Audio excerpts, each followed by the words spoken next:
Trigonometry पढ़ने जा रहे हैं। ट्रिग्नोमेट्री में दो चीजें हमारे पास आती हैं, जैसे कि एक ट्रायंगल और ज्योमेट्री, यानी कि हमने इस ट्रिग्नोमेट्री चैप्टर में ट्रायंगल की ही ज्योमेट्री को पढ़ना है। ट्रायंगल कौन सी हम ज्यादातर यूज करेंगे, वो कौन सी है, राइट एंगल ट्रायंगल। और ज्योमेट्री यानी कि हम क्वाड्रेंट्स के बारे में भी इसके साथ पढ़ेंगे। ठीक है, तो चलिए इसे स्टार्ट करते हैं इस वीडियो को। तो फर्स्ट हमारे पास होती है राइट एंगल ट्रायंगल। तो राइट एंगल ट्रायंगल में यानी कि ऐसी ट्रायंगल जिसका एक एंगल जो है वो राइट एंगल हो, राइट एंगल मीन्स 90 डिग्री का हो।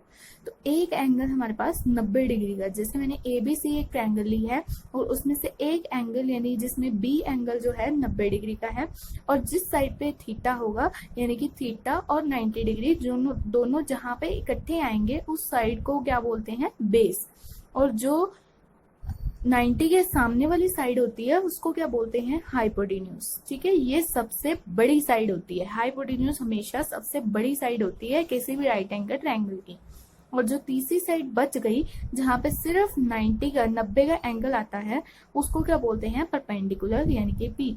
और इस राइट एंगल ट्रायंगल में हमेशा हमारे पास पाइथागोरस थ्योरम लगती है, जो क्या कहती है कि hypotenuse square equal to perpendicular square plus base square. यानी कि हाइपोटेन्यूज की वैल्यू हम परपेंडिकुलर और बेस से निकाल सकते हैं। कैसे, दोनों का स्क्वायर करके उन दोनों को सम कर दो और उसका स्क्वायर रूट ले लो, वही हमारे पास हाइपोटेन्यूज h जाता है। ठीक है, अभी क्वाड्रेंट्स पे चलते हैं। तो क्वाड्रेंट्स हमारे पास 4 क्वाड्रेंट्स होते हैं, जिसे बेसिकली जो हम ग्राफ बनाते हैं तो उसमें ये होता है हमारे पास X axis positive X axis, और ये एक्स डैश यानी नेगेटिव एक्स एक्सिस, ये positive Y axis, negative Y axis. ठीक है, इसके बारे में हम आगे डिटेल में करेंगे। सबसे पहले थोड़ी सी ट्रिग्नोमेट्रिक रेशियोज की जो फॉर्मूलेज हैं और ट्रिग्नोमेट्रिक रेशियोज हैं उनको देखते हैं। तो इसके लिए सबसे पहले आपको क्या चीज याद रखनी है, सबसे पहला काम हम इसमें याद रखेंगे, एक ये आपको ये यहाँ पे एक फ्लो चार्ट दिख रहा है, इसको आपको देखना है और इसको अच्छे से लर्न करना है। कैसे करेंगे, पंडित बद्री प्रसाद हर हर बोले सोना चांदी तोले। तो अब एक लाइन लगा लेंगे, सोना चांदी तोले जब यहाँ पे बोला तो एस से आएगा साइन, सी से आएगा कॉस, टी से आएगा टैन। यानी कि साइन थीटा की जो वैल्यू होती है वो क्या होती है, P upon H, cos theta की value B upon H, tan theta की वैल्यू P अपॉन B, यानी परपेंडिकुलर अपॉन बेस। तो यही वैल्यूज मैंने यहाँ पे जनरलाइजेशन की फॉर्म में लिखी हैं। Sine theta is equal to perpendicular over hypotenuse, cos theta equal to base over hypotenuse, tan theta is equal to perpendicular over base. तो ये हमारे पास 3 बेसिक ट्रिग्नोमेट्रिक रेशियोज आ गई। बट एक्चुअली जो ट्रिग्नोमेट्रिक रेशियोज होती हैं 3 नहीं होती हैं, टोटल 6 होती हैं। ठीक है, तो वो 6 कैसे आती हैं, वो इन्हीं का रेसिप्रोकल लेके आती हैं। जैसे साइन का रेसिप्रोकल ले लो तो वो बन जाती है हमारे पास कोसेकेंट। ठीक है, कोसेकेंट थीटा। और साइन का रेसिप्रोकल, साइन की वैल्यू ली थी अभी परपेंडिकुलर और हाइपोटेन्यूज, तो इसका रेसिप्रोकल लेंगे यानी कि हाइपोटेन्यूज ओवर परपेंडिकुलर। इसी तरह से जब कॉस का रेसिप्रोकल लेंगे तो उसकी वैल्यू होती है सेकेंट थीटा। तो सेकेंड का वैल्यू जब लिखेंगे तो वो क्या आएगी, हाइपोटेन्यूज ओवर बेस। इसी तरह से अगर टैन का रेसिप्रोकल लेते हैं तो उसकी वैल्यू होती है कॉट थीटा। तो ये क्या वैल्यू आ जाएगी, बेस ओवर परपेंडिकुलर। तो और साथ में अब इन्हीं को देखें तो साइन थीटा और कॉस थीटा को अगर डिवाइड कर दे तो हमारे पास P अपॉन B यानी परपेंडिकुलर ओवर बेस बचेगा, और वो क्या होता है, टैन थीटा। यानी कि टैन थीटा का एक और फॉर्मूला भी होता है जो कि क्या है, sine theta over cos theta. इसी तरह से कॉट थीटा का फॉर्मूला क्या बनेगा, cos theta over sine theta. ठीक है, तो अभी चलते हैं बेसिक्स ऑफ क्वाड्रेंट्स की ओर। तो क्वाड्रेंट्स जैसे कि मैंने आपको पहले भी बताया है कि 4 तरह के क्वाड्रेंट्स होते हैं हमारे पास। ठीक है, तो क्वाड्रेंट में एक चीज आपको याद रखनी है कि जो डायरेक्शन हम देते हैं, जो डायरेक्शन को हम पॉजिटिव मानते हैं, ये बाय कन्वेंशन हम इसको एंटी क्लॉकवाइज डायरेक्शन को मानते हैं। एंटी क्लॉकवाइज मीन्स क्लॉक के उल्टा चलेगी। जिस डायरेक्शन में क्लॉक जाती है क्लॉक की डायरेक्शन से उल्टा जाना है मतलब आपको, ठीक है। तो क्लॉक किस डायरेक्शन में मूव करती है, क्लॉक इस डायरेक्शन में मूव करती है, आपको क्लॉक के उल्टा जाना है यानी कि इस डायरेक्शन में मूव करना है, ठीक है। तो यहाँ से स्टार्ट होंगे, तो ये फर्स्ट क्वाड्रेंट है, तो क्लॉक के एंटी क्लॉकवाइज जाना है मतलब उल्टा डायरेक्शन में। तो फर्स्ट ये क्वाड्रेंट, सेकेंड, फिर थर्ड, फिर फोर्थ। तो ये 4 तरह के क्वाड्रेंट्स होते हैं हमारे पास, ये फर्स्ट क्वाड्रेंट, ये सेकंड क्वाड्रेंट, ये थर्ड वाला और ये फोर्थ वाला, ठीक है। अब इनमें साइन कन्वेंशन हम देखते हैं कि कौन से साइन मतलब किस क्वाड्रेंट में कौन सा ट्रिग्नोमेट्रिक रेशियो है पॉजिटिव आएगी और किस में नेगेटिव आएगी, ठीक है। तो उसके लिए आपको एक न्यूमोनिक याद रखना है। ये न्यूमोनिक क्या है, एड शुगर टू कॉफी, ठीक है। अब इसको कैसे याद रखेंगे और कैसे लिखेंगे इसको, फर्स्ट क्वाड्रेंट से आपने स्टार्ट करना है। एड शुगर, एड का ए, शुगर का एस और टू का टी, कॉफी का सी। तो अब इनको लिख देंगे कंप्लीट। ए से मीन्स ऑल और एस से मीन्स साइन, ठीक है, और टी से मीन्स टैन, सी से मीन्स कॉस, ठीक है। अब जहां पे मैंने ऑल लिखा था इसका मीनिंग है कि फर्स्ट क्वाड्रेंट में जो भी ट्रिग्नोमेट्रिक रेशियोज आएंगी, कौन सी ट्रिग्नोमेट्रिक रेशियोज, ऑल बोला है ना, ऑल मीन्स 6 की 6 सारी ट्रिग्नोमेट्रिक रेशियोज फर्स्ट क्वाड्रेंट में पॉजिटिव होंगी और सेकंड क्वाड्रेंट में कौन सी पॉजिटिव होगी, साइन वाली पॉजिटिव होगी प्लस उसका रेसिप्रोकल, साइन को रेसिप्रोकल कोसेकेंट थीटा, तो साइन थीटा और कोसेकेंट थीटा पॉजिटिव होगा सेकंड क्वाड्रेंट में। थर्ड क्वाड्रेंट में टैन और उसका रेसिप्रोकल यानी कि कॉट थीटा और टैन थीटा जो होंगे वो पॉजिटिव होंगे थर्ड क्वाड्रेंट, ठीक है। और फोर्थ क्वाड्रेंट में कॉस और उसका रेसिप्रोकल यानी कि सेकंड थीटा, ये दोनों पॉजिटिव होंगे, बाकी सारे जो भी होंगे। तो चलिए एक क्वेश्चन देखते हैं, जितना हमने अभी तक पढ़ा है उसी की बेसिस पे। तो फर्स्ट क्वेश्चन है हमारा, if theta is in the fourth quadrant and 3 tan theta plus 4 is equal to 0, then find 15 sin theta plus 10 cos theta minus 8 cot theta. तो पहले तो जो आपको गिवन है आप उसी को लेके चलेंगे। तो tan थीटा की वैल्यू आ गई -4/3। अभी हमें पता है कि tan थीटा की वैल्यू क्या होती है, परपेंडिकुलर ओवर बेस, बट यहाँ पे हमारा नेगेटिव में आ रहा है तो उसके लिए टेंशन लेने की जरूरत नहीं है, क्योंकि tan थीटा फोर्थ क्वाड्रेंट में हमें बोला गया थीटा, तो tan थीटा जो आएगा वो नेगेटिव ही आएगा। इसका मतलब हम जो कर रहे हैं उसके अकॉर्डिंगली वो सही है। तो हमें पता है कि अगर 4 और 3 एक परपेंडिकुलर और बेस में बन रहे हैं तो जो हाइपोटेन्यूज होगा वो 5 होगा, क्योंकि हमें पता है 3 और 5 की एक पाइथागोरियन ट्रिपलेट होती है। तो यानी कि हाइपोटेन्यूज जो आएगा वो 5 आएगा हमारे पास। तो अभी हमें जो निकालना है उसके लिए देखेंगे, तो हमें साइन थीटा चाहिए, कॉस थीटा चाहिए और कॉट थीटा चाहिए। तो साइन थीटा क्या होता है, परपेंडिकुलर ओवर हाइपोटेन्यूज। परपेंडिकुलर हमारे पास यहाँ पे कितना है 4, हाइपोटेन्यूज कितना अभी बोला है 5, ठीक है।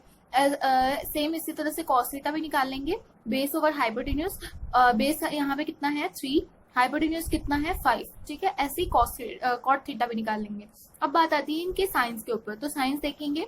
तो अभी हमने किया था कि फोर्थ क्वाड्रेंट में जब जाते हैं तो फोर्थ क्वाड्रेंट में हमारे पास कॉस और सीकेंड ही पॉजिटिव होते हैं, बाकी सारे नेगेटिव आते हैं। तो कॉस वाला पॉजिटिव रहेगा, बाकी सारे नेगेटिव आएंगे, क्योंकि ये साइन थीटा और कॉट थीटा है, ठीक है। तो इनकी वैल्यूज जब आ जाएंगी हमारे पास, तो हमें जो चीज निकालनी है, जो क्वेश्चन में पूछा गया है फाइंड करने के लिए, उसमें इसकी वैल्यू रख देंगे और इसको बस सॉल्व कर लेंगे। तो देखिए इसको यहाँ पे रख दिया है वैल्यूज को, साइन थीटा की जगह -4/3, कॉस थीटा की जगह 3/5 और कॉट थीटा की जगह -3/4।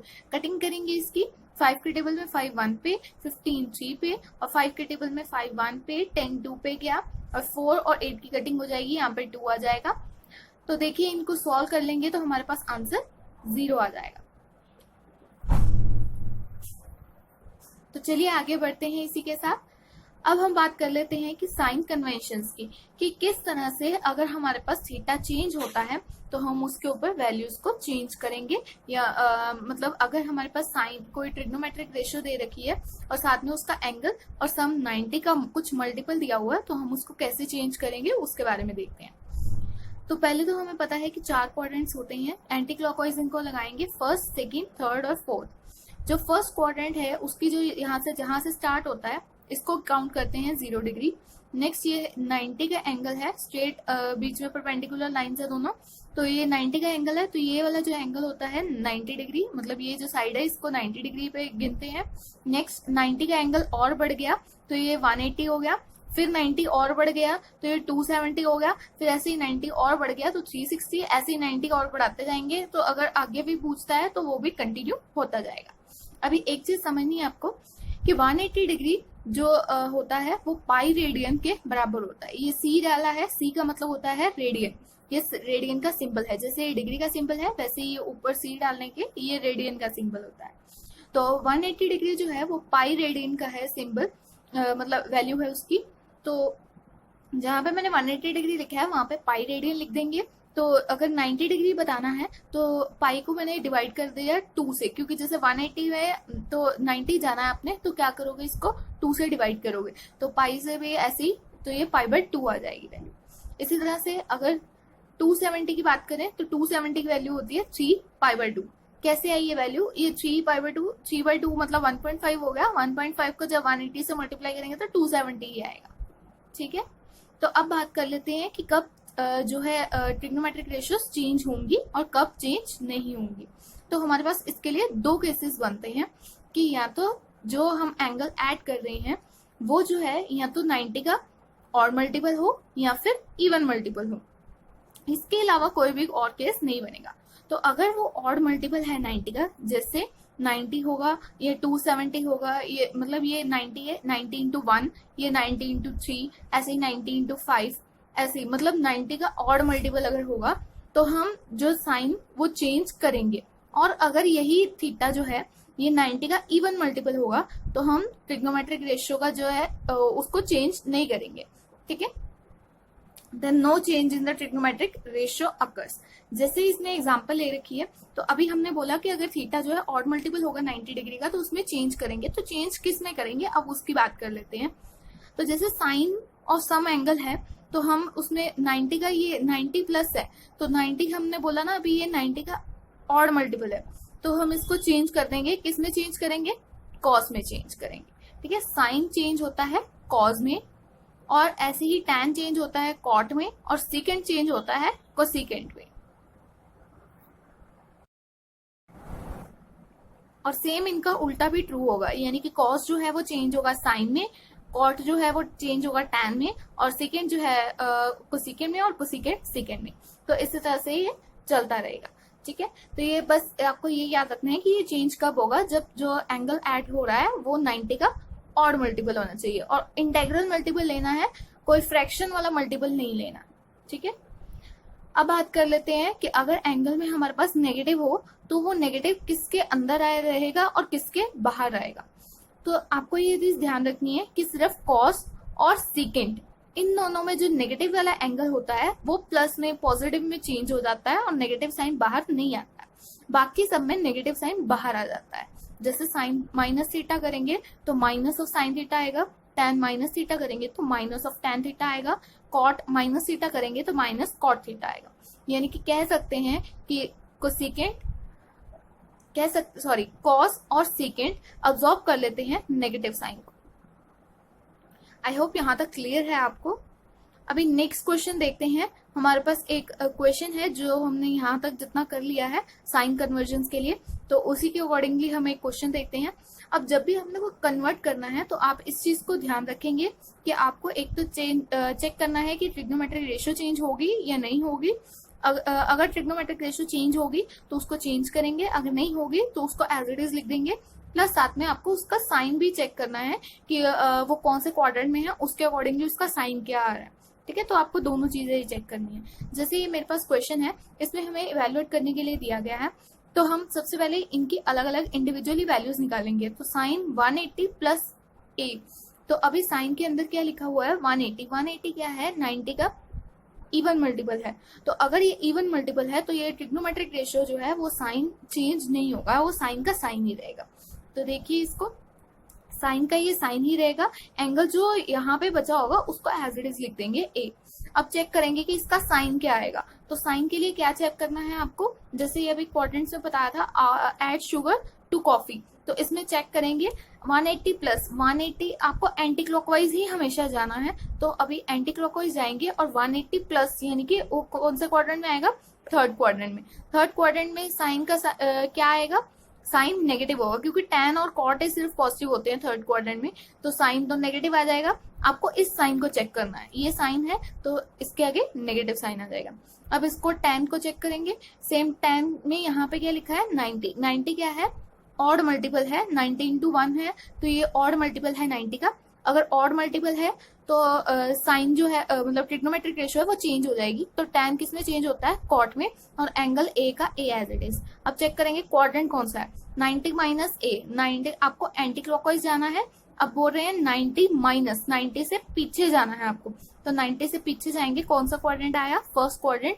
फर्स्ट क्वाड्रेंट में सारे ही पॉजिटिव होते हैं, तो हमने तो किसका साइन देखना था, tan का, तो tan भी पॉजिटिव आएगा, तो इसका पॉजिटिव में लिखेंगे cot a, ठीक है। इसी तरह से cot 270 माइनस a का चेक कर लेंगे, 273 इंटू 90 होता है, यानी कि ऑड मल्टीपल ऑफ 90। अगर ऑड मल्टीपल है तो हम ट्रिग्नोमेट्रिक रेशियो को चेंज करेंगे, तो cos चेंज हो जाएगा साइन में और angle as it is a आ जाएगा। अब साइन चेक करेंगे, 270 माइनस 270, ये देखो आपको एंटी क्लॉकवाइज घूमना है और 270 से माइनस यानी पीछे जाना है, तो कौन सा quadrant, third quadrant. Third quadrant में आपको किसका साइन चेक करना है, कॉस का, तो थर्ड क्वाड्रेंट में कॉस क्या है, नेगेटिव, तो इसके आगे क्या आ जाएगा, नेगेटिव साइन आ जाएगा। नेक्स्ट साइन 360 माइनस ए, 360 माइनस का क्या मतलब है, ये देखिए 360 माइनस, माइनस मतलब फोर्थ क्वाड्रेंट, फोर्थ क्वाड्रेंट में साइन, साइन कौन सा होता है फोर्थ क्वाड्रेंट में, नेगेटिव, तो इसके आगे नेगेटिव साइन आ जाएगा। अब 364 इंटू 90 डिग्री होता है, तो ये इवन मल्टीपल है 90 का, तो इसमें जो ट्रिग्नोमेट्रिक रेशियो है वो चेंज नहीं होगी, तो साइन एज इट इज आएगा और a angle as it is. अभी cos 90 प्लस ए करेंगे, तो 90 है यहाँ पे, यानी कि ये ऑड मल्टीपल है 90 का, ऑड मल्टीपल ऑफ 90 में ट्रिग्नोमेट्रिक रेशियो चेंज हो जाती है, तो cos चेंज हो जाएगा साइन में और angle a as it is. cos 90 plus a, 90 plus anti clockwise जाएंगे, 90 प्लस कौन से क्वाड्रेंट में आएगा, सेकंड क्वाड्रेंट में। सेकंड क्वाड्रेंट में आपको किसका साइन चेक करना है, cos का, तो सेकंड क्वाड्रेंट में cos क्या है, नेगेटिव, तो यहाँ पे नेगेटिव साइन आ जाएगा, ठीक है। इसी तरह से cot 180 प्लस करेंगे, चेक करेंगे 180 प्लस ए कहाँ पे आता है, तो 180 प्लस यानी थर्ड क्वाड्रेंट में, थर्ड क्वाड्रेंट में tan और cot पॉजिटिव होते हैं, तो ये पॉजिटिव ही आएगा। और cot 180 का क्या मतलब है, 2 इंटू 90, यानी कि इवन मल्टीपल है 90 का, तो इवन मल्टीपल के लिए आप क्या चेक करेंगे, ट्रिग्नोमेट्रिक रेशियो इसमें चेंज नहीं होगी, यानी कि cot का cot ही रहेगा और a एज इट इज, और इसकी cot के साथ कैंसिल हो जाएगा, साइन ए के साथ, साइन ए के साथ, ये नेगेटिव नेगेटिव पॉजिटिव बन जाएगा, नेगेटिव नेगेटिव पॉजिटिव, तो ऊपर भी 1 नीचे भी 1, यानी कि आंसर आपके पास 1 आ जाएगा। आई होप यहाँ तक आपको अच्छे से क्लियर हो गया होगा। अब हम बात करते हैं कुछ स्टैंडर्ड वैल्यूज के ऊपर कि हमें किन किन की जो ट्रिग्नोमेट्रिक रेशियोज हैं उनकी वैल्यूज लर्न करनी पड़ेगी कुछ की, क्योंकि हमें अगर अच्छे से एग्जाम को क्रैक करना है तो उसके लिए हमें ये वैल्यूज को लर्न करना बहुत ही जरूरी है। तो जैसा कि हम पहले ही बता चुके हैं आपको कि साइन, कॉस और tan यही बेसिक ट्रिग्नोमेट्रिक रेशियोज होती हैं, जो बाकी हैं वो भी ट्रिग्नोमेट्रिक रेशियोज हैं, बट जो आपको मेनली वैल्यूज याद रखनी है वो सिर्फ साइन, कॉस और tan की ही रखनी है, क्योंकि बाकी तो इनका रेसिप्रोकल ही होती है, इनके रेसिप्रोकल लेकर वैल्यूज आ जाएंगी। तो कौन कौन से स्टैंडर्ड वैल्यूज आपको याद रखनी है, एक तो याद रखनी है 0 डिग्री के ऊपर, 30 डिग्री के ऊपर, 45 डिग्री, 60 डिग्री, 90 डिग्री। अभी मैं बता चुकी हूँ कि 180 डिग्री की वैल्यू होती है पाई रेडियंस, रेडियंस में भी आपको वैल्यू पूछ सकता है, तो आपको ये भी वैल्यूज पता होनी चाहिए कि रेडियन कितने में आता है। तो अभी 180 को 2 से डिवाइड करेंगे तभी 90 आएगा, तो ये π/2 आ गया।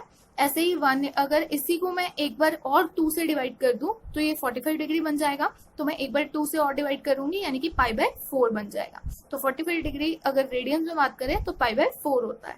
ऐसे ही 360 डिग्री 180 डिग्री को जब 6 से डिवाइड करेंगे तो 30 डिग्री आ जाएगा, तो यानी कि 30 डिग्री की वैल्यू है जो रेडियंस में वो π/6 होगी। ऐसे ही 60 डिग्री की वैल्यू रेडियंस में π/3 होगी, ठीक है।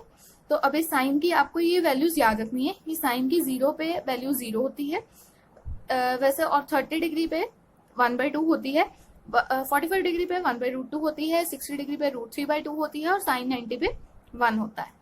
ऐसे कॉस की अगर आप बात करें तो आपको एक लाइन याद रख लेनी है। तो जब कॉस की बात करेंगे तो आप उल्टे से नंबर्स को लिखना स्टार्ट कर देंगे, 1 को यहाँ पे √3/2, फिर 1/√2, फिर 1/2 और 0। तो आपको एक कोई भी वैल्यू याद रख लेनी है, बट आपको प्रैक्टिस इसकी इतनी अच्छे से करनी है ताकि वो वैल्यूज आपको ऑटोमेटिकली याद हो जाए, ठीक है। नेक्स्ट वैल्यू आती है tan की। तो tan की वैल्यू के लिए आपको कुछ नहीं करना, साइन और कॉस की जो वैल्यूज है उनको डिवाइड कर देना है। तो 0/1 जीरो ही आ जाएगा। 1/2 ओवर √3/2 करेंगे तो 1/√3 आ जाएगा। 1/√2 1/√2 को डिवाइड करेंगे 1 आ जाएगा। √3/2 1/2 को डिवाइड करेंगे √3 आ जाएगा। और यहाँ पे ध्यान देंगे 1/0 आ जाएगा। तो जीरो जब भी डिनोमिनेटर में है तो वो नंबर इन्फिनिटी बनता है, यानी कि नॉट डिफाइंड होता है, तो ये नॉट डिफाइंड आ जाएगा। तो चलिए अब बात कर लेते हैं कुछ इंपॉर्टेंट ग्राफ्स के ऊपर। जैसे कि हमने ट्रिग्नोमेट्रिक रेशियोज बोले हैं, तो उन्हीं के सबसे इंपॉर्टेंट है हमारे पास साइन कर्व। साइन कर्व क्या है? बेसिकली जो हम साइन एक्स ऐसा एक ग्राफ ड्रॉ करें y equal to sine x का, तो उन वैल्यूज को जब प्लॉट कर देते हैं हम ग्राफ के ऊपर, तो जो एक कर्व बनती है हम उसी कर्व को बोलते हैं साइन कर्व। ठीक है, तो ये साइन कर्व बोल सकते हो आप, या फिर इसको साइन थीटा का ग्राफ भी बोल सकते हो। तो अभी हमने वैल्यूज करी हैं। साइन के 0 पे वैल्यू 0 होती है, 90 डिग्री पे वैल्यू उसकी 1 होती है, 45 डिग्री पे 1/√2 यानी कि इनके बिटवीन में आएगी। ऐसे ही जब 180 पे निकालते हैं तो वैल्यू उसकी 0 होती है अगेन। तो ऐसी कर्व आती है, यानी कि साइन की वैल्यू जो होती है वो हमारे पास मैक्सिमम कितनी आती है? 1 आती है। इसी तरह से ये कर्व कंटिन्यूसली चलती रहती है, कभी भी रुकेगी नहीं। तो वैल्यूज की ये नहीं है कि एक पॉइंट पे आके ये वैल्यूज देना बंद कर देगा। तो इस साइन की वैल्यू आप एक्स में जो मर्जी पुट करो तो वो वैल्यूज आपको ऑटोमेटिकली आएंगी ही आएंगी। तो ये इसका मतलब है ये कर्व जो होगी वो इंडेफिनेटली चलती रहेगी, यानी कि ऐसा ही इसको आगे भी एक्सटेंड किया जा सकता है, ऐसे ही इसको पीछे भी एक्सटेंड किया जा सकता है। पीछे अगर एक्सटेंड करेंगे तो ये एक्चुअली जो हाइट है ये y को डिनोट करती है, क्योंकि y जो है हमारी हाइट वाली लाइन होती है। तो हाइट यहाँ पे कितनी है? 1। तो ये y की मैक्सिमम वैल्यू यानी कि कितनी हो सकती है? 1। y क्या है? साइन। तो साइन की मैक्सिमम वैल्यू कितनी हो सकती है? 1। इसी तरह से जो नीचे वाली साइड से आता है हमारे पास वैल्यू, वो -1 आती है। तो y की वैल्यू जो है वो मिनिमम टू मिनिमम कितनी हो सकती है? -1 हो सकती है। तो ये भी आपसे पूछ सकता है कि साइन थीटा की मैक्सिमम वैल्यू कितनी है? 1 और मिनिमम कितनी है? -1। इसके बेसिस पे भी हम क्वेश्चंस करेंगे। उसके पहले कि हम देखते हैं कि साइन का जो कर्व बनती है ये किस इंटरवल में हमारी इंक्रीजिंग होती है और किस इंटरवल में हमारे पास डिक्रीजिंग होती है। हम बेसिकली सिर्फ ये फर्स्ट क्वाड्रेंट में जो इसका ग्राफ बनेगा हम उसके ऊपर ज्यादा फोकस करेंगे। तो इस क्वाड्रेंट के ऊपर अगर चेक करें तो इंक्रीजिंग और डिक्रीजिंग आपको चेक करना है। ये बहुत ही आसान है इंक्रीजिंग डिक्रीजिंग चेक करना। कैसे करेंगे कि ये कर्व जैसे आपको पता चल रहा है कि ये इंक्रीज हो रहा है फंक्शन, मतलब इसकी वैल्यू 0 पे ये थी, अगला पॉइंट आया कुछ और हो गई, कैसी हो गई? बढ़ गई। बढ़ी कैसे? हाइट आपको चेक करनी है। ये हाइट है y की वैल्यू, y क्या है? साइन। तो वैल्यूज हाइट जो है बढ़ती जा रही है, बढ़ती जा रही है। कहाँ तक बढ़ रही है? 90 तक बढ़ रही है, यानी कि 0 से लेके 90 तक हाइट बढ़ती जा रही है, मतलब वो फंक्शन क्या है? इंक्रीजिंग है। तो 0 to 90 तक साइन थीटा जो आएगा वो इंक्रीजिंग होगा। उसके बाद 90 से आगे वैल्यू जो है हाइट देखो वो कम होनी शुरू हो गई, यानी कि जो साइन थीटा है वो 90 से लेके 180 तक डिक्रीज करता रहेगा। तो अब हम चेक करते हैं कि वैल्यूज को लिखते कैसे हैं। मतलब अगर हमारे पास दो पॉइंट्स दिए होंगे तो हम वैल्यूज को आपस में एक दूसरे के साथ कंपेयर कैसे करेंगे। तो उसके लिए आपको एक चीज पता होनी चाहिए कि हम इंक्रीजिंग फंक्शन में क्या देखते हैं और डिक्रीजिंग में क्या देखते हैं। अगर मैं बोलूँ कि मेरे पास इंक्रीजिंग फंक्शन है तो उसमें 2 पॉइंट्स मेरे को गिवन है, एक्स और वाई। कैसे तरह से पॉइंट गिवन है कि ये पॉइंट मान लीजिए 1 है मेरे पास और ये पॉइंट मेरे पास 0.5 है, यानी कि x is greater than equal to y, ये मेरे को गिवन है। तो अगर मैं इंक्रीजिंग फंक्शन की बात कर रही हूँ कि इंक्रीजिंग फंक्शन क्या है मेरे पास यहाँ पे f अगर मेरे पास इंक्रीजिंग फंक्शन है तो जो वो नंबर्स की वैल्यूज होंगी उन्हीं के अकॉर्डिंगली f भी अप्लाई हो जाएगा, मतलब इनइक्वालिटी के साइन चेंज नहीं होगा। ऐसे ही अगर मैं डिक्रीजिंग फंक्शन की बात करूं तो जो नंबर्स है, मान लो ये मेरे पास नंबर 1 है, ये 0.5 है, तो जो फंक्शन अगर मेरे पास अब f है, अब वो मेरे पास डिक्रीजिंग फंक्शन है, तो जो इसके अगले पॉइंट पे वैल्यू होगी वो मेरे पास इससे कम हो जाएगी, यानी कि जो इनइक्वालिटी का साइन है वो चेंज हो जाएगा। अगर यहाँ पे ग्रेटर देन है तो यहाँ पे लेस हो जाएगा, अगर यहाँ पे लेस देन है तो यहाँ पे ग्रेटर हो जाएगा। बस आपको इतना ही ध्यान रखना है इसमें। ये कैसे आएगा ये भी है, मैं इसमें समझाऊंगी आगे इसको। देखिए इसके लिए मैंने ये साइंस की ही एग्जांपल ली है। तो अगर मेरे पास कोई 2 एंगल्स दिए हुए हैं, सपोज कर लिए मैंने थीटा और डेल्टा, ये दोनों एंगल्स 0 से 90 के बीच में है। तो 0 से 90 के बीच में जो साइन की कर्व आती है वो साइन की कर्व कैसी होती है? इंक्रीजिंग होती है। अभी हमने कर चुके हैं कि जो साइन की कर्व है 0 से 90 के बीच में, यहाँ पे 90 है, तो 0 से 90 के बीच में ये इंक्रीजिंग कर्व है, ठीक है। तो अगर मेरे पास एक मान लो यहाँ पे कोई एक पॉइंट थीटा पे आ रहा है, यहाँ ये पॉइंट थीटा होगा, कोई एक पॉइंट डेल्टा होगा, थीटा लेस देन है डेल्टा से, तो जो इसके बीच वाला ये पॉइंट, जो इसकी फंक्शन की वैल्यू होगी, यानी कि हाइट देखूंगी, तो इसकी हाइट भी तो छोटी ही आएगी ना यहाँ पे, तो यही तो लिखा है। तो sign theta is less than sine delta. तो इसी को अगर मैंने लैंग्वेज में लिखा था तो इसका मीनिंग यही है कि अगर दो फंक्शंस मतलब नंबर्स जो हैं वो एक लेस है दूसरे से, तो और फंक्शन साथ में हमारे पास इंक्रीजिंग है, तो हमारे पास जो इनइक्वालिटी का साइन है फंक्शन अप्लाई करने के बाद भी सेम रहता है। इसी तरह से अगर मैं 90 से लेके 180 तक की बात करूं तो इसमें फंक्शन डिक्रीजिंग है। तो अगर मैं यहाँ पे थीटा लेती हूँ और यहाँ पे डेल्टा लेती हूँ, ठीक है, तो यहाँ पे जो हाइट आएगी वो चेंज हो जाएगी। देखिए थीटा यहाँ पे मेरे पास लेस देन डेल्टा है, थीटा यहाँ पे मेरे पास लेस देन डेल्टा है, बट हाइट मेरे पास किसकी ज्यादा है, साइन थीटा की ज्यादा है मेरे पास हाइट। ये देखिए साइन थीटा की हाइट ज्यादा है साइन डेल्टा से। तो यही मैंने लिखा है कि अगर कोई फंक्शन डिक्रीजिंग हो और नंबर जो है आपस में एक दूसरे से मतलब एक नंबर दूसरे से लेस हो, तो जो उनकी हाइट्स आएंगी या फंक्शन अप्लाई करने पे जो वैल्यू आएगी वो उनका साइन जो है इनइक्वालिटी का उसमें चेंज हो जाएगा। तो डिक्रीजिंग फंक्शन में साइन चेंज होता है, इंक्रीजिंग फंक्शन में साइन सेम रहता है। ये मैंने आपको ग्राफ से भी समझा दिया है। अब इसके ऊपर क्वेश्चंस कैसे कैसे आते हैं वो आपको चेक करना है इसमें। तो इसमें मैंने एक एग्जांपल ली है। तो मान लीजिए आपको एक क्वेश्चन देगा, evaluate sine 10 degree minus sine 20 degree. अभी 10 और 20 जो है स्टैंडर्ड वैल्यूज में नहीं है, स्टैंडर्ड वाले में हमें याद नहीं किया था इनको, तो इनकी वैल्यूज तो हमें पता नहीं है। तो इवेल्युएट करने के लिए हमसे पूछ रहा है, तो वो ऑप्शंस आपको देगा, साथ में इसी तरह से ऑप्शंस देगा ताकि आप उसको इजीली गेस कर पाओ। तो एक मान लो पॉजिटिव वैल्यू कुछ दे रही, एक नेगेटिव वैल्यू दे रही, एक 0 दे दिया और 1 दे दिया। तो अभी आपको पता है साइन 10 बोला है, यहाँ पे 20 बोला है, पॉइंट्स अलग अलग है, तो दोनों की वैल्यूज तो सेम आ नहीं सकती, यानी कि जो आंसर है वो 0 तो नहीं आएगा, ठीक है। इसी तरह से आंसर में जो है 1 भी नहीं, 0 नहीं आ सकता, अभी मैंने बताया आपको। इसी तरह से आंसर 1 भी नहीं आ सकता। 1 क्यों नहीं आ सकता, क्योंकि मैंने आपको बताया है कि साइन की मैक्सिमम वैल्यू 1 होती है। तो अगर मैक्सिमम वैल्यू 1 है, तो अगर एक की वैल्यू जो है 1 भी आ जाए तो इसकी वैल्यू तो 1 से कुछ ना कुछ कम ही आएगी, तो जो दोनों का डिफरेंस होगा वो 1 से छोटा ही आएगा। और वैसे भी इसकी वैल्यू 1 हो नहीं सकती, क्योंकि साइन जो है 90 पे ही 1 होता है, आपको पता है। तो ये 1 भी नहीं हो सकती, 0 भी नहीं हो सकती। अभी बच के एक पॉजिटिव वैल्यू बढ़ी है, एक नेगेटिव वैल्यू बढ़ी है, तो आप इसको चेक करना है। तो इसके लिए कैसे चेक करेंगे, इसके लिए यहाँ तो आप देखें कि हमें पता है कि 10 20 से छोटा है, और साइन जो ये देखिए दोनों 10 और 20 ये किस किस में बीच में आ रहे हैं, 10 और 20 दोनों ही 0 से लेके 90 के बीच में आ रहे हैं, डिग्रीज में है, 0 से 90 डिग्री के बीच बीच में आ रहे हैं। तो अगर ये 0 से 90 डिग्री के बीच में आ रहे हैं और साइन जो है इस वाले इंटरवल में हमारे पास इंक्रीजिंग होता है, तो ये 10 20 से छोटा है। अगर इंक्रीजिंग है तो साइन सेम ही लगेगा, मतलब 10 है तो ये इनइक्वालिटी लगा के भी वही सेम लेस देन ही लेगा, ठीक है। तो साइन 10 साइन 20 से छोटा होगा। ये नंबर छोटा है, ये वाला बड़ा है, तो साइन तो बड़े नंबर का आता है, बड़ा नंबर का साइन कौन सा है, नेगेटिव, यानी कि आंसर जो आएगा वो फाइनली नेगेटिव नंबर आएगा। तो ये वाली ऑप्शन भी आपकी क्रॉस हो गई, तो सिर्फ एक ही आंसर बच गया आपके पास।